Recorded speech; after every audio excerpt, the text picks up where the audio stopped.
Bismillahirrahmanirrahim.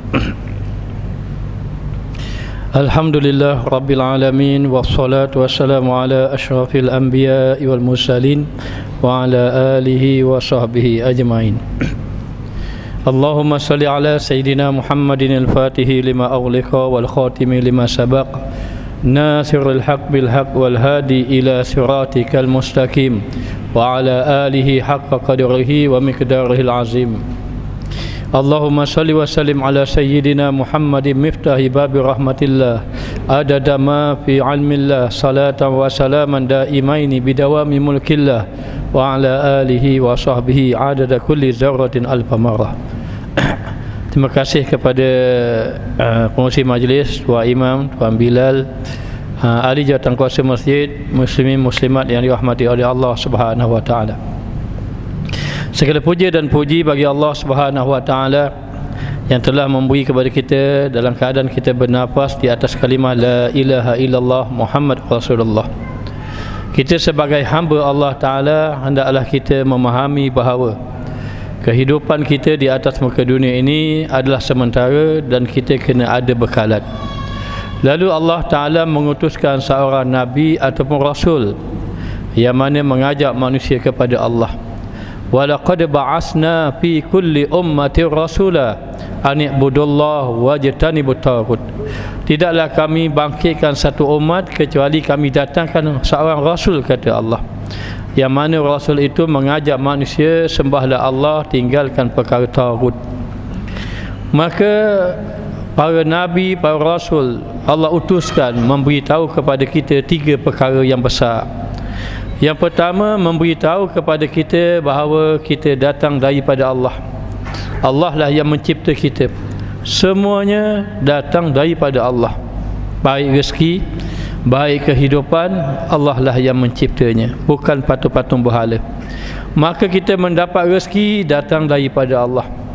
Kita diberi nikmat, semuanya datang kepada Allah. Maka para nabi dan para rasul memberitahu kepada umatnya, memberitahu kepada umatnya bahawa kamu datang daripada Allah. Allah lah yang mencipta kamu.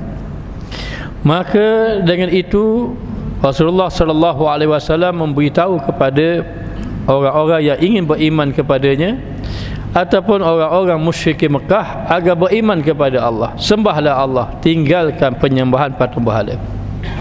Yang kedua, Allah Subhanahu wa taala mengutuskan rasul memberitahu bahawa kita duduk di atas muka dunia ini ada tugas-tugasnya.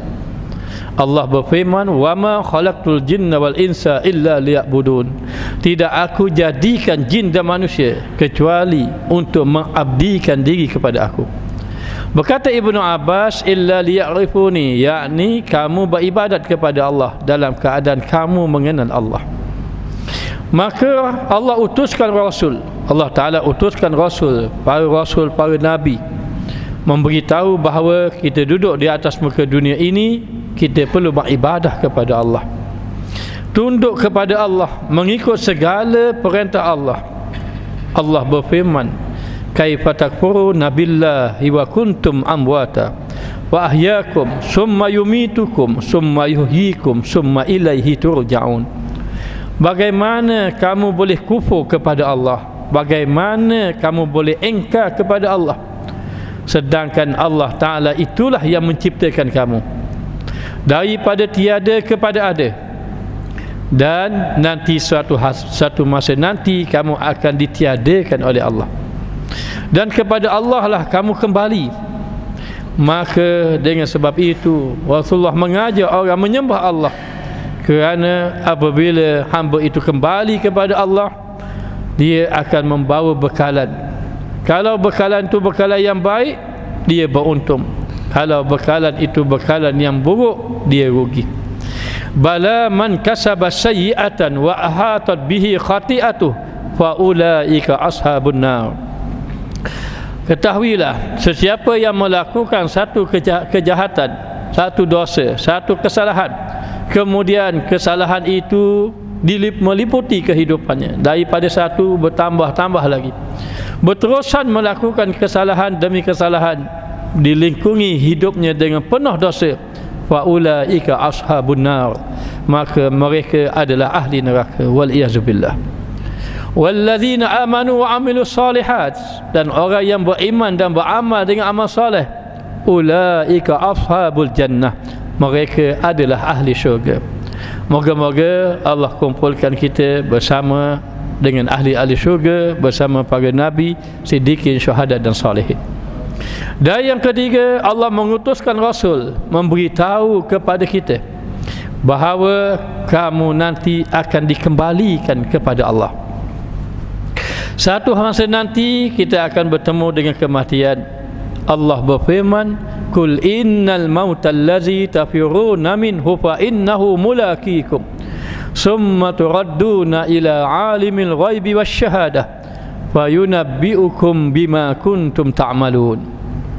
Katakanlah wahai Muhammad, kematian yang kamu lari-lari daripadanya pasti akan bertemu dengannya. Dan apabila saja kamu bertemu dengan Allah, kamu akan dikembalikan kepada Allah yang maha mengetahui alam ghaib syahadah. Dan segala amal-amal kamu, fayunabbi'ukum bima kuntum ta'malun, dan segala amal kamu akan dibentang di hadapan Allah. Maka kita diberi oleh Allah Ta'ala kehidupan.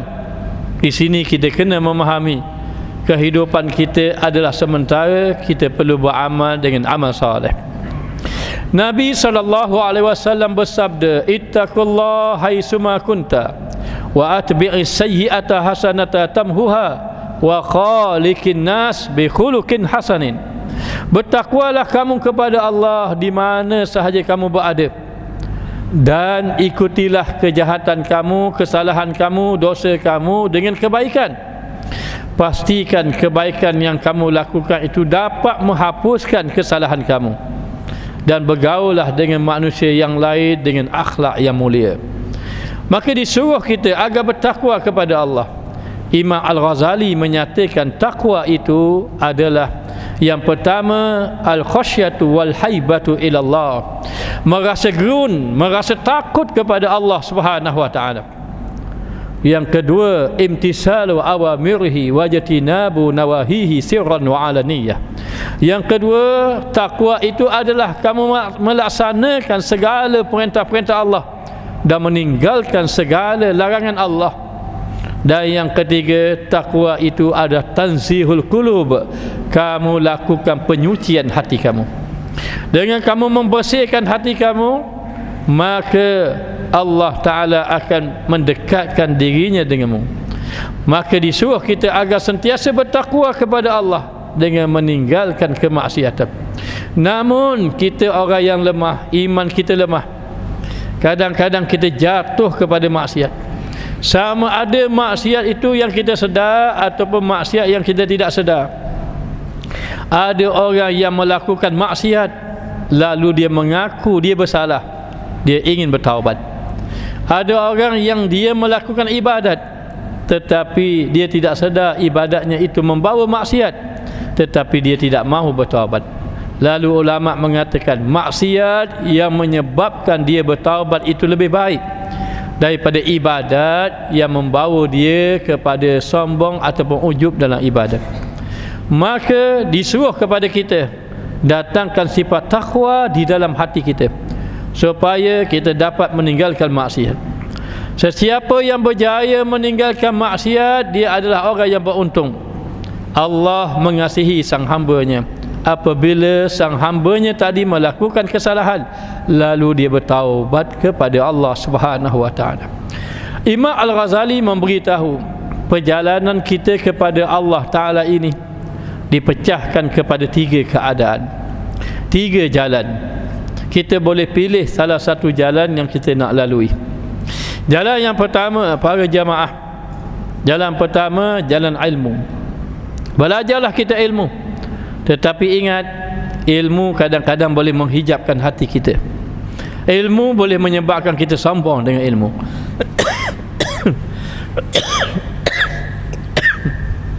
Maka Imam Al-Ghazali menyatakan di dalam kitab Bidayatul Hidayah, ilmu yang macam mana kamu perlu belajar.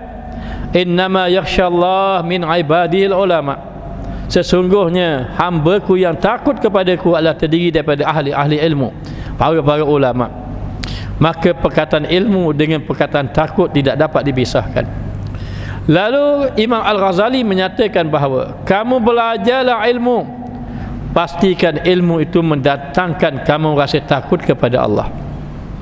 Belajarlah ilmu sehingga ilmu itu menggemarkan kamu kepada akhirat. Kamu belajarlah ilmu sehingga ilmu itu mengelokkan amal ibadat kamu. Kamu belajarlah ilmu, ilmu itu membawa baik akhlak kamu. Maka bukan ilmu yang dikehendaki. Semakin kita belajar ilmu, semakin kita sombong. Semakin kita belajar ilmu, kita melakukan maksiat. Semakin kita belajar ilmu, hati kita tidak takut kepada Allah. Itu bukan ilmu yang dikehendaki. Imam Ghazali menyatakan kamu belajarlah ilmu yang memberi manfaat kepada kamu. Bila mana kamu belajar, ilmu itu menambah ibadat kepada kamu. Ilmu itu mendatangkan gerun kepada Allah, menyebabkan kamu ingin bertaubat dan juga kamu melakukan taat kepada Allah. Maka jalan kita ini yang pertama jalan ilmu. Yang pertama ini dia ada 3. Satu ilmu, belajarlah ilmu. Bila sudah belajar ilmu, beramallah dengan ilmu. Semua manusia duduk dalam keadaan rugi. Semua manusia rugi kecuali orang yang belajar. Orang yang belajar pun duduk dalam keadaan rugi kecuali orang yang beramal. Orang yang beramal pun masih lagi rugi kecuali dalam keadaan ikhlas. Orang yang ikhlas pun belum lagi selamat kecuali hatinya benar-benar takwa kepada Allah. Maka jalan yang pertama, belajarlah ilmu. Ambil dengan orang-orang yang mana orang-orang itu soleh, ada ilmu, beramal dengan ilmu. Pastikan ketika mana kita belajar mengambil ilmu, sebenarnya bila kita belajar dengan seseorang, kita mengambil 4 perkara daripadanya. Bukan ilmu sahaja. Yang pertama, kita mengambil ilmu daripadanya. Yang kedua, kita mengambil akhlak daripadanya. Yang ketiga, kita mengambil ibadah daripadanya.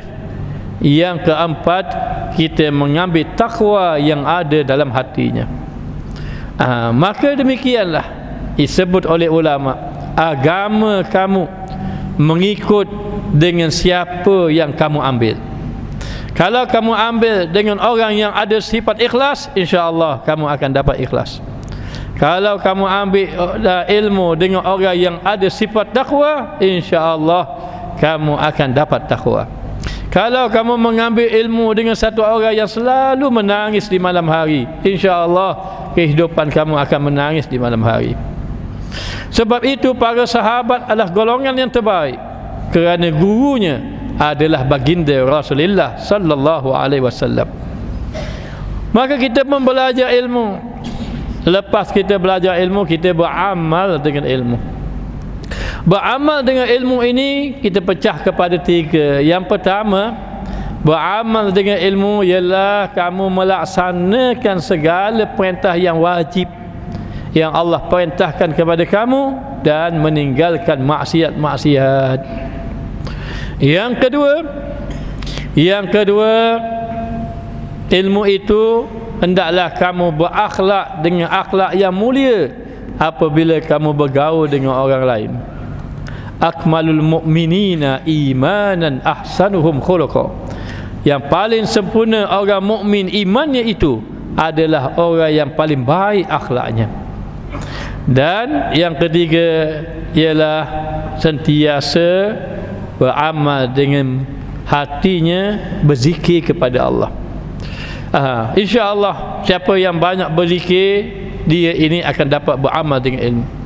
Satu orang sahabat Nabi berjumpa dengan Nabi sallallahu alaihi wasallam. Ya Rasulullah, syariat Islam banyak, tak mampu nak amal. Bagilah saya satu amalan cukup. Minta satu je, nak buat amal banyak-banyak tak mampu. Bagi saya satu amalan cukup dah, katanya. Rasulullah menyatakan, wal yakun lisanaka rutban bi zikrillah.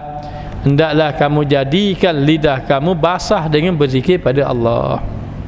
Baik, maka kita belajar ilmu, alhamdulillah hadir majlis ilmu. Selepas daripada itu, pastikan kita belajar, hati kita tunduk dengan Allah, akhlak kita semakin baik, kita gemar kepada akhirat. Kemudian yang ketiga, ilmu amal taubah, yakni banyakkan bertaubat kepada Allah. Ramai ahli ibadat tetapi sedikit ahli taubat. Sedikit saja ahli taubat. Sedangkan kita tengok ahli ilmu, Allah menyatakan yarfa'illahu allazina amanu minkum wallazina utul ilma darajat. Allah mengangkat orang-orang yang beriman di kalangan kamu dan orang yang mempunyai ilmu beberapa darjat. Ahli ilmu diangkat darjatnya. Orang yang berzikir, fazkurullah azkurkum, kamu berzikirlah kepada Allah, Allah ingat kamu. Kamu ingat Allah, Allah ingat kamu. Tetapi ahli taubat, Allah menyatakan innallaha yuhibbut tawwabin wa yuhibbul mutatahhirin. Sesungguhnya Allah Ta'ala cinta, kasih kepada ahli taubat. Allah Ta'ala cinta kepada ahli taubat, dan Allah Ta'ala cinta kepada orang yang membersihkan hatinya daripada segala dosa-dosa. Maka di sini menunjukkan ahli taubat itu tinggi di sisi Allah. Maka para jamaah, kalau kita pergi kuliah, kita tak isi dengan taubat, tidak sempurna ilmu kita. Kalau kita pergi kuliah, alhamdulillah kita sudah dengar macam-macam ustaz, macam-macam para ulama datang memberi ilmu, tapi kalau kita tidak ada taubat, dibimbangi tidak dapat menyuci dosa-dosa kita. Orang yang bertaubat ini disebut di dalam hadis at-taibu minaz zambi kaman la zambalah. Orang yang bertaubat daripada dosa seumpama orang yang tidak ada dosa. Kalau dia bertaubat kepada Allah, Allah menyatakan hamba-Ku ini, hamba-Ku kalau dia datang kepada Aku hamba-Ku kalau dia datang kepada Aku membawa dosa sepenuh langit dan bumi, Aku datang kepadanya membawa keampunan melebihi langit dan bumi. Moga-moga Allah Ta'ala wafatkan kita dalam keadaan kita sudah bertaubat dan dikurniakan husnul khatimah. Maka jalan pertama adalah jalan ilmu amal taubat. Jalan yang kedua ialah jalan mujahadah, melawan hawa nafsu kita. Jalan ini agak berat sedikit, kerana jalan mujahadah ini jalan lawan hawa nafsu kita. Yang pertama, kurangkan makan dan minum. Sama ada nak banyakkan puasa sunat ataupun makan tapi tidak banyak.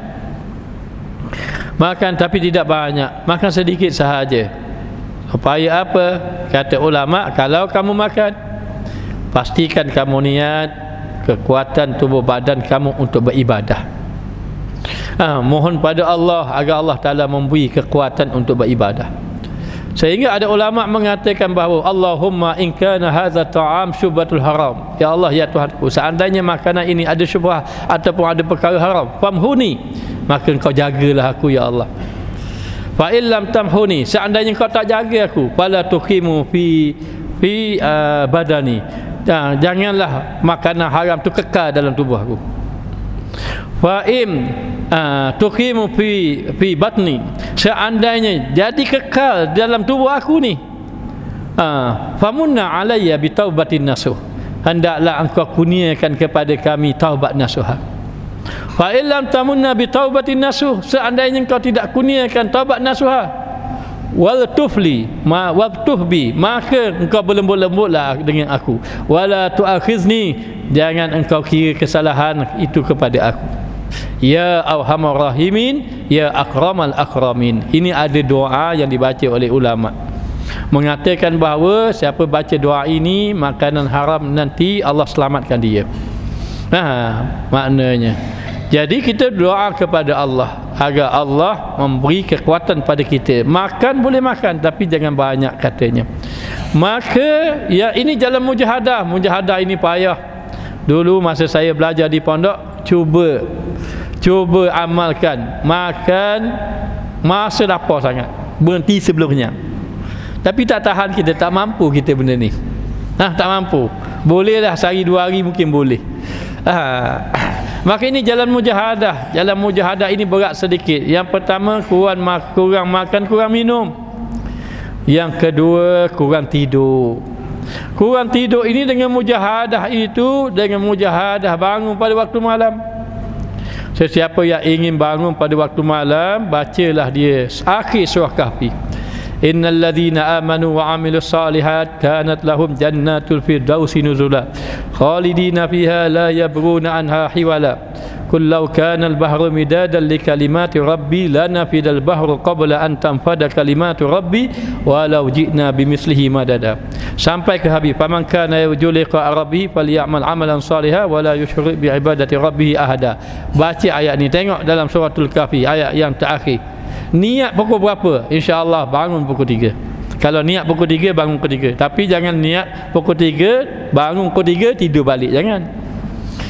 Maka kurangkan tidur, kata ulama. Ini amalan orang-orang saleh. Ini mujahadah. Mujahadah ini agak berat sebenarnya. Yang ketiga, kurang bercakap kecuali perkara yang baik. Nabi SAW bersabda, man kana yu'minu billahi wal yaumil akhir falyakul khairan aw liyasmut. Sesiapa yang beriman dengan Allah dan hari akhirat, maka hendaklah dia bercakap yang baik-baik ataupun dia diam.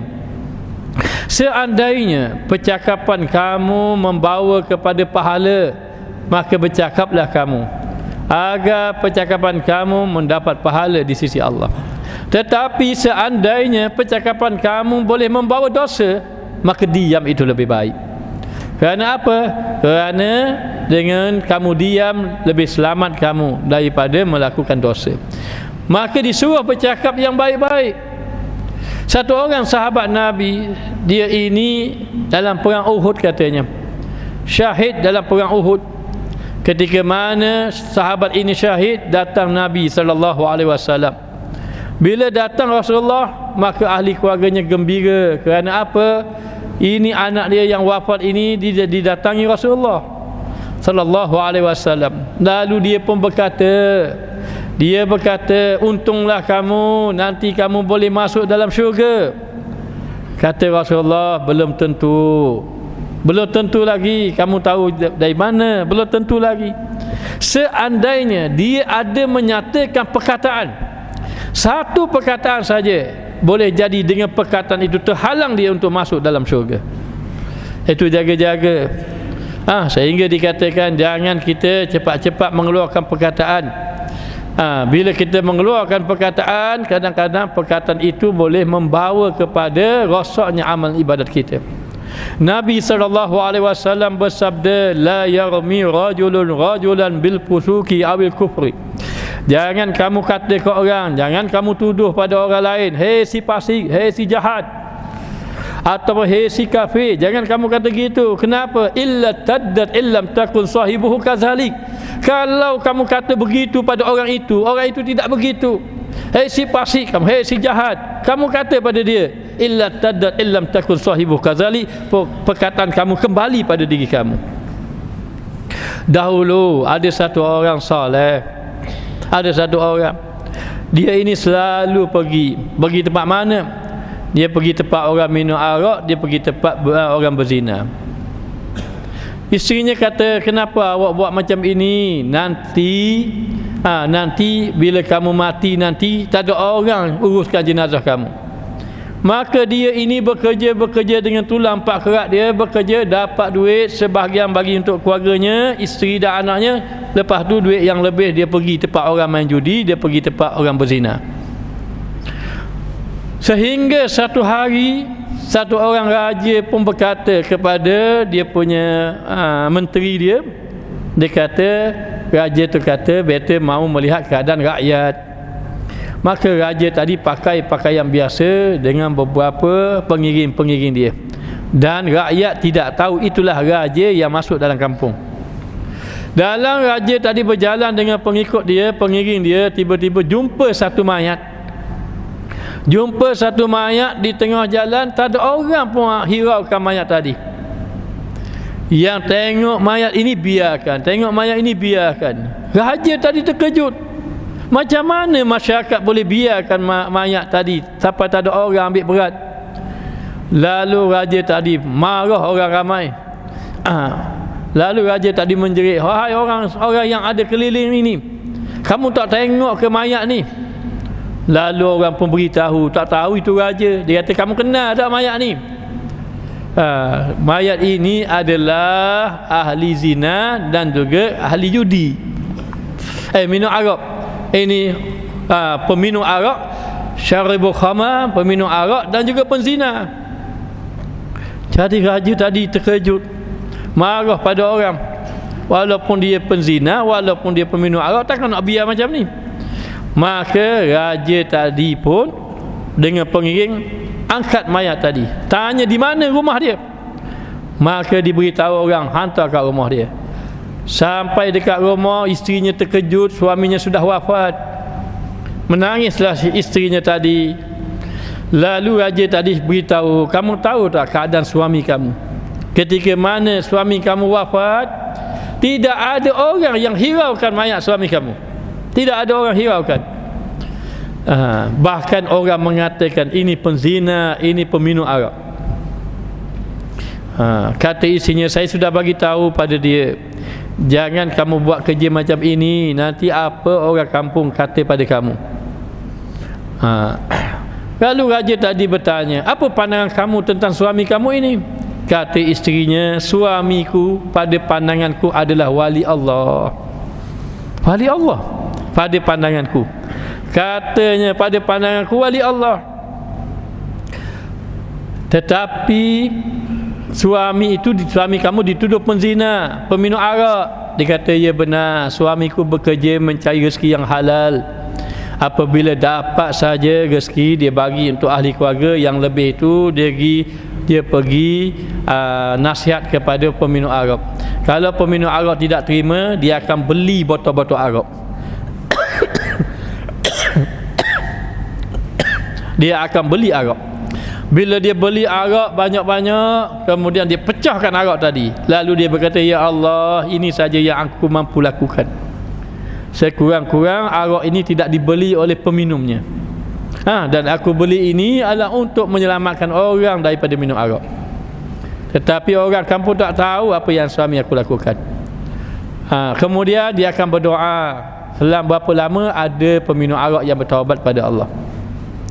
Dan satu ketika bila dia dapat rezeki yang halal, selepas dia bagi pada ahli keluarga, dia pergi rumah yang orang berzina, tempat penzinaan. Lalu dia nasihat kepada wanita yang terlibat itu, "Bertaubatlah kamu pada Allah. Ambil rezekiku yang halal, gunakan. Bertaubatlah kamu pada Allah."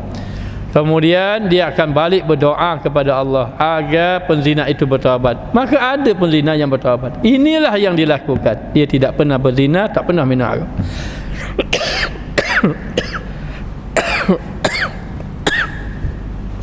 Lalu raja tadi bertanya, "Selepas kamu kata, nanti apa orang kata pada kamu?" Maknanya, lalu apa dia kata? Dia kata, kalau setelah isterinya kata nanti kamu mati tak ada orang nak cara mayat kamu, tak ada orang yang hiraukan mayat kamu. Lalu kata isterinya, ketika mana aku kata pada dia, dia berkata, "Kalau aku mati tidak ada orang hiraukan mayatku, akan datang satu orang raja yang soleh. Akan datang raja yang soleh, raja itu akan datang uruskan jenazah aku." Bila isterinya kata begitu, raja tadi terkejut. Lalu raja itu berkata, "Saya adalah raja di negara ini, di negeri ini." Terkejut isterinya. Lalu dia uruskan jenazah. Dia uruskan jenazah, ternyata itu orang soleh, bukan sebagaimana yang disangka. Maka jaga. Rasulullah ada menyatakan, boleh jadi dengan perkataan kamu menyebabkan kamu terhalang daripada masuk dalam syurga Allah. Sebab itu para jamaah, kita pergi masjid, kita kena jaga lidah kita, jaga perkataan kita. Moga-moga Allah tulis nama-nama kita di kalangan hamba Allah yang saleh. Yang keempat, jangan banyak bergaul. Yang pertama, kurang makan dan minum. Yang kedua, kurang tidur. Yang ketiga, kurang bercakap. Yang keempat, kurang bergaul. kecuali bergaul dengan orang-orang saleh, pergi di masjid tak apa. Pergi ke masjid, duduk dalam masjid, baca Al-Quran dalam masjid.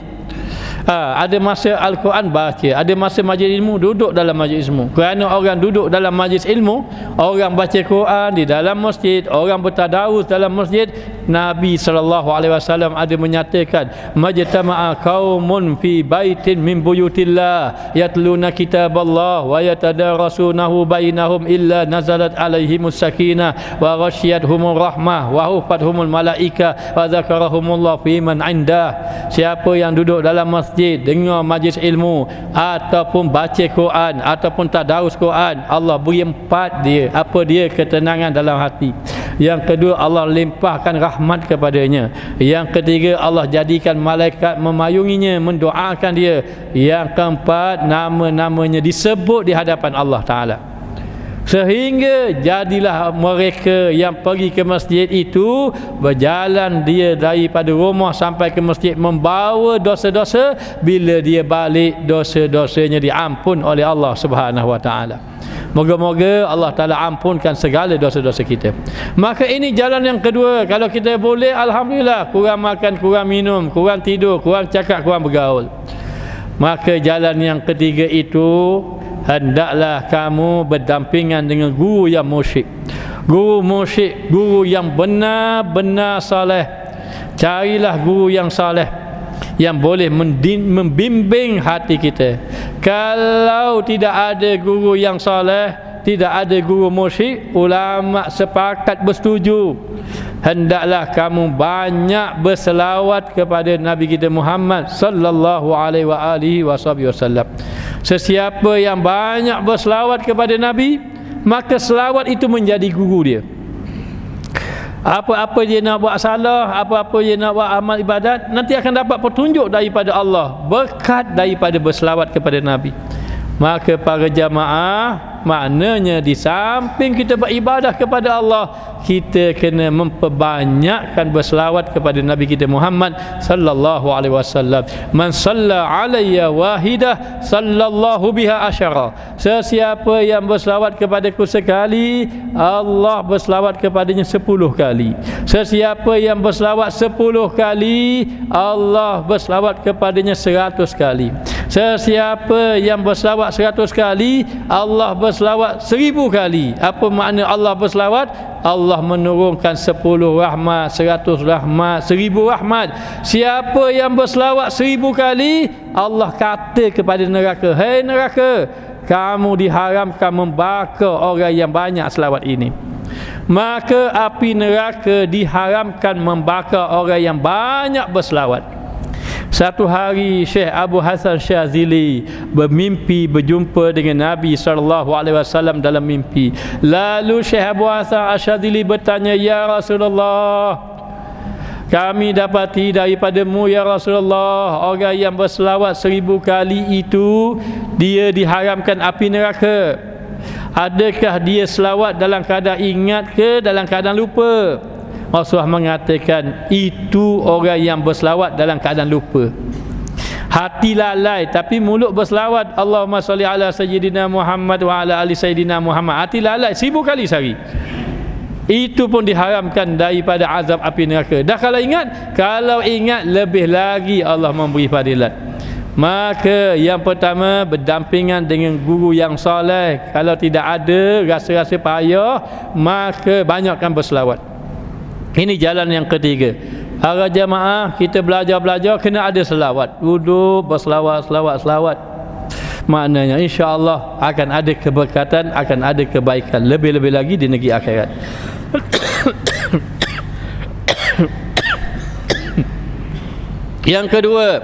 Yang kedua, kalau tak jumpa guru yang soleh, berdampingan dengan orang-orang yang soleh, orang-orang yang ada kebaikan. Cukup orang yang soleh itu 3 tandanya. Yang pertama, kalau dia bercakap, menambahkan ilmu pada kita. Ilmu akhirat, bukan ilmu dunia. Kalau dia bercakap, menambahkan ilmu kepada kita. Yang kedua, kalau kita bergaul, mengubah akhlak kita. Dulu kita mungkin keras maknanya, tapi bila kawan dengan yang lembut, jadi lembut kita. Dan yang ketiga, bila saja beribadat, melihat dia beribadat, mengingatkan kita kepada Allah. Maknanya yang sering mengajak kita beribadat, yang sering mengajak kita mengingati Allah. Dan jalan yang ketiga, yang pertama guru mursyid, yang kedua orang yang soleh, yang ketiga amalkan zikir secara berterusan setiap hari. Nabi SAW bersabda, la ilaha illallah hisni wa man dakhala fi hisni amina min azabi. La ilaha illallah itu benteng aku, kubu aku, kata Allah. Sesiapa yang masuk di dalam kubu aku, sesiapa yang masuk di dalam benteng aku, amina min azabi, maka selamat dia daripada azab aku. Kata Imam Al-Ghazali di dalam kitab Mukasyafatul Qulub, orang yang banyak ucap la ilaha illallah, ketika nak mati dia tak rasa dahaga. Kebanyakan orang mati dahaga, tapi dia tidak dahaga pun.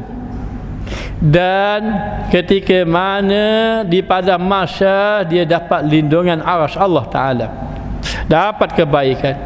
Dan orang yang banyak ucap la ilaha illallah, dipermudahkan dia husnul khatimah.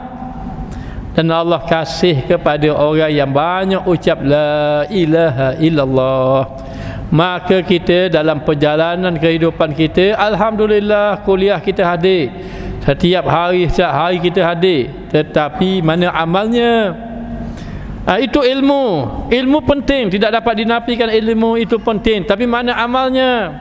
Amalnya taubat, amalnya zikir, amalnya selawat. Maknanya jadi amal, bila sudah amal tadi, datangkan amal itu dalam keadaan ikhlas.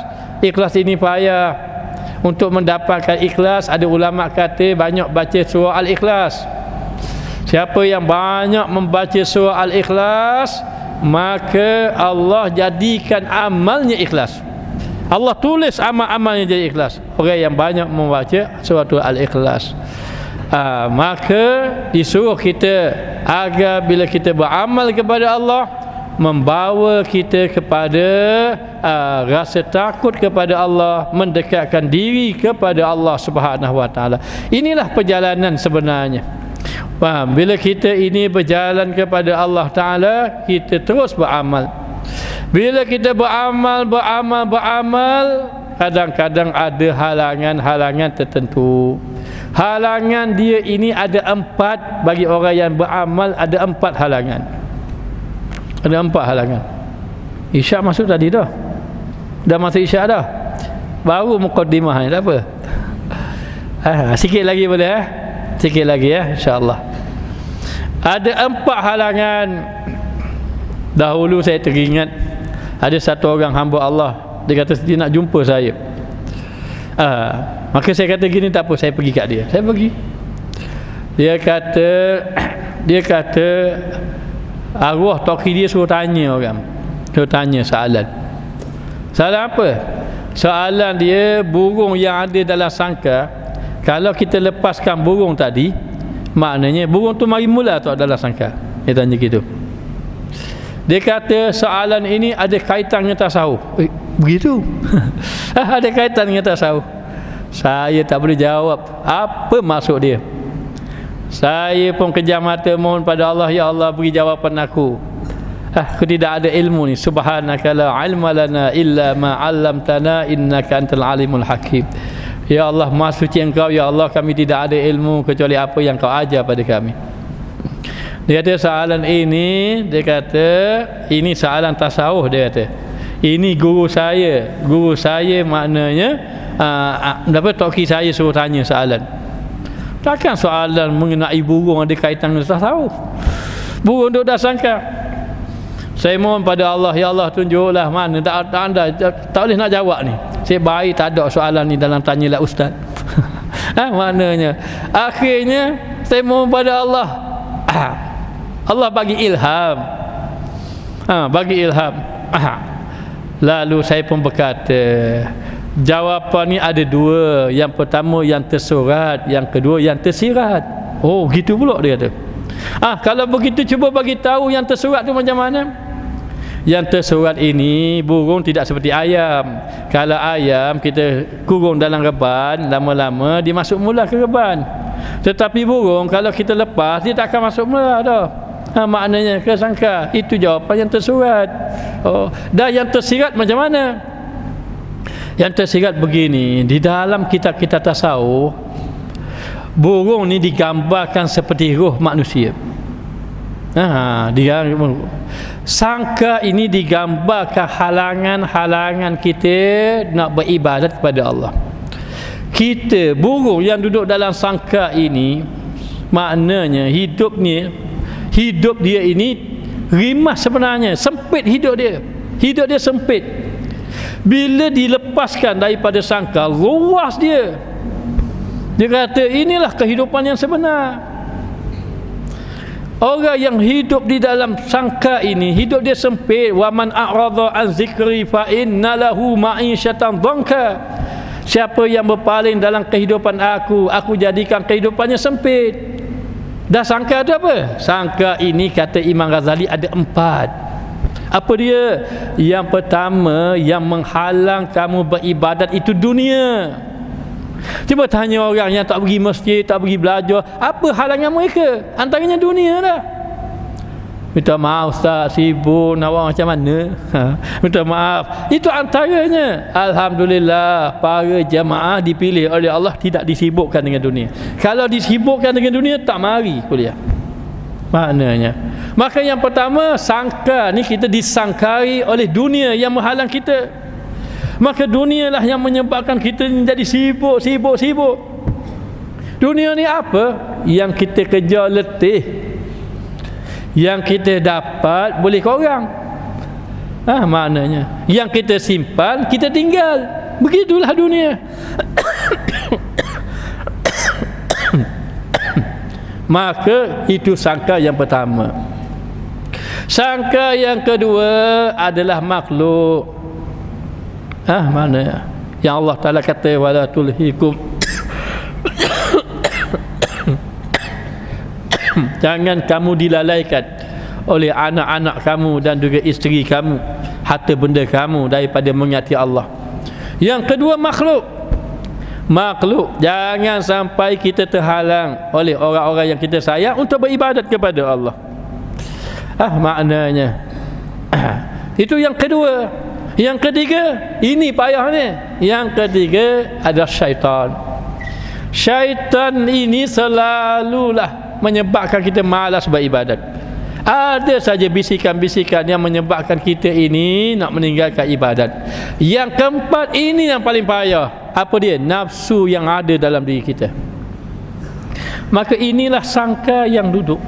Orang yang ikut kepada cari dunia, ikut kepada orang makhluk dah beribadat, kemudian mengikut kehendak nafsu, dia rasa hidupnya sedap dah sebenarnya. Dia tak lalu lagi perjalanan yang terbaik, sebenarnya perjalanan mengabdikan diri kepada Allah. Kata Sayyidina Ali karramallahu wajhah, kalau kamu ingin mencari kenikmatan, kebahagiaan itu duduk dalam ibadah kepada Allah. Sebenarnya ibadat kepada Allah itu nikmat. Beribadat kepada Allah itu merupakan kebahagiaan sebenarnya. Maka pastikan orang yang beribadat itu dapat kebahagiaan yang macam mana? Kita angkat takbir, tak ada dah fikir dunia. Kita angkat takbir sembahyang, tak ada dah fikir anak-anak selesai, isteri selesai semua, alhamdulillah. Kita angkat takbir, maknanya kita dalam keadaan ingat kepada Allah. Inilah nikmat sebenarnya. Maka inilah 4 halangan yang mensangkari hidup kita. Lepaskan kamu daripada 4 sangka ini, lepaskan kamu akan dapat rasa hidup itu penuh dengan ketenangan. Ingat, macam mana kita nak tahu kita kena sangka dengan 4 perkara ini? Ada tanda-tandanya. Apa tanda-tandanya? Yang pertama, Allah sibukkan kamu dengan selain daripada ibadah kepada Allah. Kita sibuk, tapi bukan sibuk ibadat. Allah sibukkan kita selain daripada ibadah. Itu tanda. Yang kedua, Allah timpakan kita masalah yang tak habis-habis. Maknanya sebab itu Allah berfirman, wa may yattaqillah yaj'al lahu makhraja. Siapa bertakwa, Allah keluar masalah kamu. Tapi oleh kamu tidak bertakwa, ditimpa masalah kamu. Maka yang kedua, Allah Ta'ala jadikan kamu masalah tak habis-habis. Siapa yang masalah tak habis-habis, jaga dia duduk dalam bahaya tu. Dan yang ketiga, Allah tidak memberi keberkatan dengan apa yang dia bagi. Dia bagi harta tak berkat. Dia bagi kenderaan tak berkat. Dia bagi rumah tak berkat. Duduk dalam rumah serabut, keluar serabut, dalam kerja semua serabut, hidup tidak berkat. Ini jaga. Hati tidak tenang. Yang keempat, Allah cabut ketenangan dalam hati. Tak tenang hidup. Kan dia sudah bagi tahu, duduk dalam masjid ini disebut dalam hati, illa nazalat alaihimus sakinah. Kamu akan dapat ketenangan bila kamu duduk dalam masjid, bila kamu beribadah kepada Allah, bila kamu baca Quran, bila kamu dengar majlis ilmu, bila kamu sembahyang berjemaah. Allah Ta'ala akan beri ketenangan kepada kamu. Maka ini perjalanan kita kepada Allah. Apa yang saya kata ini sebenarnya saya ambil daripada perjalanan Imam Al-Ghazali. Apa yang saya kata ini bukan daripada saya tidak ada ilmu. Daripada perjalanan Imam Al-Ghazali. Boleh tengok dalam kitab Minhajul Abidin. Siapa baca kitab Minhajul Abidin akan jumpa apa yang saya kata ni. Apa yang saya kata? Kenapa saya pilih perjalanan Imam Al-Ghazali? Sebab kisah Imam Al-Ghazali menarik. Kisah Imam Al-Ghazali dulu, dia kata, Imam Al-Ghazali kata dia pun dalam dulu ada cinta ke dunia juga dulu. Tetapi bila Allah beri maknanya perjalanan dia kepada penyucian hati, lalu dia pun sedar, dia pun tunjuk jalan sebagaimana dia telah lalu jalan ini, maka dia pun tulis kitab Minhajul Abidin supaya orang lalu perjalanan ini untuk bertemu dengan Allah dalam keadaan Allah Ta'ala redha. Faman kana yarju liqa'a rabbih falyamal amalan salihan wa la yusyrik bi ibadati rabbih ahada. Sesiapa yang ingin bertemu dengan Allah dalam keadaan Allah redha kepadanya, maka beramallah kamu dengan amal saleh. Wala yusyrik bi ibadati rabbih ahada. Jangan kamu melakukan syirik dalam melakukan ibadat. Jangan ada riya, jangan ada ujub, jangan ada takabur. Dan wak guna Ustaz, kadang-kadang kita tak boleh tinggal, tak boleh lari, kadang dia mari ujub, mari riya. Itulah yang disebut kamu ini kena sentiasa bertaubat, beristighfar, dan banyak kita ini mohon kepada Allah. Sedangkan lepas sembahyang kita istighfar, bukan kita curi lepas sembahyang. Sembahyang bukan mencuri kan. Tapi kenapa lepas sembahyang beristighfar? Allah mengajar kita, apa saja kamu buat, baik kebaikan, lebih-lebih lagi keburukan, jangan lupa istighfar, minta mohon pada Allah agar Allah Ta'ala mengampunkan segala kesalahan kita. Moga-moga Allah Ta'ala beri kebaikan kita semua. Moga-moga Allah Ta'ala tulis nama-nama kita di kalangan hamba-hamba Allah yang saleh. Minta maaf ambil masa panjang sikit. Saya nak tambah masa lagi ni. Ini dia panggil masa tambahan, boleh? Saya nak baca doa, kita pakat tada doa insya-Allah. Bismillahirrahmanirrahim. Alhamdulillah Rabbil Alamin, hamdan yuwafi ni'amahu wa yukafi mazidah. Ya Rabbana lakal hamdu kama yanbaghi li jalali wajhika wa azimi sultani. Allahumma ahyina bil iman wa amitna bil iman wa syurna bil iman wa adkhilna jannata mal iman. Allahumma inna nas'aluka taubata wa dawamaha. Ya Allah, ya Tuhan kami mohon padamu taubat dan berterusan dalam taubat. Wa na'udzubika minal ma'siyati wa asbabiha. Kami mohon padamu ya Allah daripada perbuatan maksiat dan perkara-perkara yang membawa kami kepada maksiat.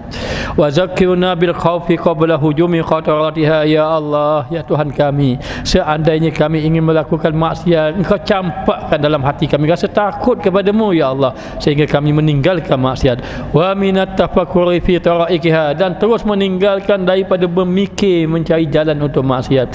Wamhu min qulubina halawatan majtanainahu, dan Padamkanlah dalam hati kami kecintaan dalam melakukan maksiat. Wa tam'u lima huwa bid'a, datangkan dalam hati kami rasa tamak untuk melakukan amal ibadat kepadamu.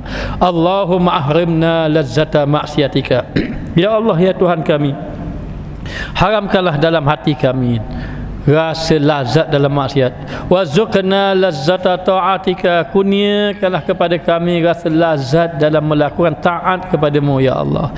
Ya Allah, ya Tuhan kami mohon padamu ya Allah kebaikan ya Allah. Kami datang kepadamu dengan membawa dosa ya Allah. Seandainya engkau melihat akan dosa-dosa kami melihat akan keampunanmu ya Allah. Kami mengetahui ya Allah, keampunanmu lebih besar, rahmatmu lebih besar ya Allah. Ya Allah, ya Tuhan kami, pada malam ini ya Allah, kami kumpulkan segala dosa-dosa kami ya Allah. Kami letakkan di hadapan pintu pengampunanmu ya Allah. Kami mengetuk pintu taubatmu ya Allah. Kami mengharapkan keampunanmu ya Allah. Kami memanggil namamu ya Allah. Ya Allah, ampunkanlah segala dosa-dosa kami ya Allah. Ya Allah, ya Tuhan kami, ampunkanlah dosa-dosa kami disebabkan kejahilan kami ya Allah. Kami mohon padamu ya Allah agar kau kurniakan kekhusyukan di dalam salat ya Allah. Ya Allah, ya Tuhan kami mohon padamu ya Allah agar kami adalah orang yang dapat mencegah daripada perbuatan keji dan mungkar ya Allah. Ya Allah, ya Tuhan kami, andai kata kami jatuh kepada dosa ya Allah, jangan kau biarkan kami dalam dosa ya Allah. Kurniakanlah kami kepadamu ya Allah. Kurniakanlah kami taubat kepadamu ya Allah. Ya Allah, ya Tuhan kami mohon padamu husnul khatimah ya Allah. Wafatkan kami di atas kalimah la ilaha illallah ya Allah. Ya Allah, ya Tuhan kami, jangan kau azab kami dalam kuburmu ya Allah. Kami mohon padamu, jadikanlah kubur kami satu taman daripada taman syurga ya Allah. Jangan kau jadikan kubur kami satu jurang daripada jurang neraka. Ya Allah, ya Tuhan kami, di pada mahsyar nanti kau kumpulkan semua manusia yang awal dan yang akhirnya ya Allah. Bagaimana keadaan kami ketika itu ya Allah? Bagaimana kedudukan kami ya Allah? Kami hamba-Mu yang hina ya Allah. Kami mohon padamu ya Allah, di pada mahsyar nanti ya Allah, kami dijauhkan daripada segala azab-Mu di pada mahsyar nanti ya Allah. Lindungilah kami dengan lindungan arasy-Mu ya Allah. Jadikanlah kami di pada mahsyar nanti ya Allah berhimpun bersama dengan para nabi-Mu, siddiqin, syuhada dan salihin. Ya Allah, ya Tuhan kami, beratkanlah timbangan kebajikan kami ya Allah. Kurniakanlah surah amalan kami di sebelah kanan ya Allah. Jadikanlah kami orang yang dapat minum air telaga Kausar Nabi Muhammad sallallahu alaihi wasallam. Ya Allah, ya Tuhan kami mohon syafaat baginda ya Allah. Kami mohon syafaat baginda Rasulullah sallallahu alaihi wasallam. Ya Allah, ya Tuhan kami, dengarlah permohonan kami ini ya Allah. Jauhkanlah kami daripada azab api neraka-Mu ya Allah. Jauhkanlah kami daripada azab api neraka-Mu ya Allah. Jauhkanlah kami daripada azab api neraka-Mu ya Allah. Masukkanlah kami dalam syurga-Mu ya Allah. Masukkanlah kami dalam syurga-Mu ya Allah. Masukkanlah kami dalam syurga-Mu ya Allah.